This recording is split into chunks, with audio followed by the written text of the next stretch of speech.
शिवसेनेचे बडे नेते हजर होते। काल शरद पवारही शिष्टमंडळात होते, पण 2 दिवस चाललेल्या विरोधकांच्या या इव्हेंटमध्ये एक चेहरा मात्र दिसला नाही आणि तो चेहरा होता काँग्रेस प्रदेशाध्यक्ष हर्षवर्धन सपकाळ यांचा।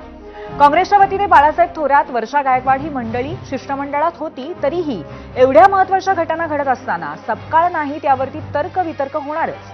काल ते दिल्लीमध्ये बैठकीला होते, आज दिल्लीतून परतले नाहीत असं सांगण्यात आलं, पण मनसेच्या रूपानं महाविकास आघाडीमध्ये नवा भिडू घेण्याबद्दल चर्चा असताना त्यांनी राज ठाकरेंसोबत स्टेज शेअर करणं टाळलं का, अशी शंकाही घेतली जाते।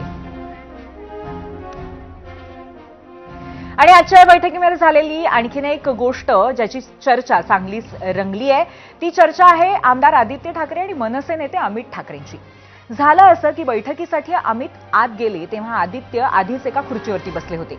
अमितना पाहताच आपल्या बाजूची जागा अमित ठाकरेंसाठी मोकळी करायला आदित्य बाजूला सरकले। नंतर मागची खुर्ची पुढे ओढून अमित ठाकरेही आपल्या चुलत भावाजवळ बसले। गेल्या 3 महिन्यामध्ये ठाकरे कुटुंबियांमध्ये जिव्हाळा वाढतोय आणि ही जवळीक पुढच्या पिढीतही झिरपतीये हे नक्की।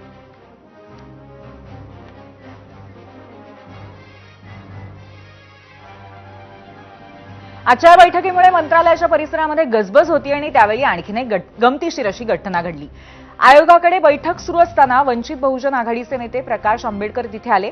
ते गाडीतून उतरताच तिथे उपस्थित असलेले माध्यम प्रतिनिधी सरसावले। प्रकाश आंबेडकर आयोगाच्या बैठकीला आलेत असं समजून त्यांना प्रश्नही विचारण्यात आले। त्यावर विरोधकांचं शिष्टमंडळ भेटायला आल्याची कल्पना नाही, मी 12व्या मजल्यावरती वेगळ्या कामासाठी आलोय असं सांगत आंबेडकरांनी सगळी एक्साइटमेंटच काढून टाकली। आपलं काम आटपून परत जाताना महाविकास आघाडीच्या बैठकीबद्दल त्यांनी प्रतिक्रिया दिली आहे, ती पाहूया। मंडळ जे भेटायला आलंय त्याने काय फायदा होईल असं आपल्याला काय वाटतंय? मला अजिबात वाटत नाहीये। मंडळ जे भेटायला आलंय त्याने काय फायदा होईल असं आपल्याला काय वाटतंय? मला अजिबात वाटत नाहीये। आता विरोधकांची नवी मागणी किती रास्त आहे यावर प्रेक्षकही भरभरून व्यक्त झाले। त्यातल्या काही निवडक प्रतिक्रिया आपण बघणार आहोत, जाऊयात मीडिया सेंटरला। आजचा आमचा प्रश्न, मतदार यादीत घोळ, बिहारच्या पार्श्वभूमीवरती सुधारणा होईपर्यंत महाराष्ट्रातील निवडणुका पुढे ढकला, उद्धव ठाकरेंच्या विरोधकांनी केलेली मागणी पटते का, यावरती प्रतिक्रिया काय आल्यात त्यातल्या काही निवडक प्रतिक्रिया आपण बघणार आहोत। एक्सवरून शेख जब्बार म्हणतायत, मतदार यादीमध्ये घोळ म्हणजे मतदारांच्या हक्कावर बोट, निवडणूक आयोग निष्पक्ष असेल तर त्यांनी ही मागणी स्वीकारली पाहिजे।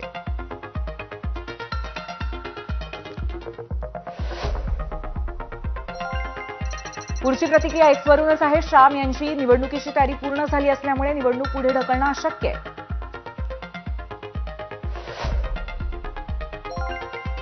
युट्यूबवरची पुढची प्रतिक्रिया आहे, महेश जयदेवकर यांची, निवडणुकीमध्ये पारदर्शकता असायला हवी।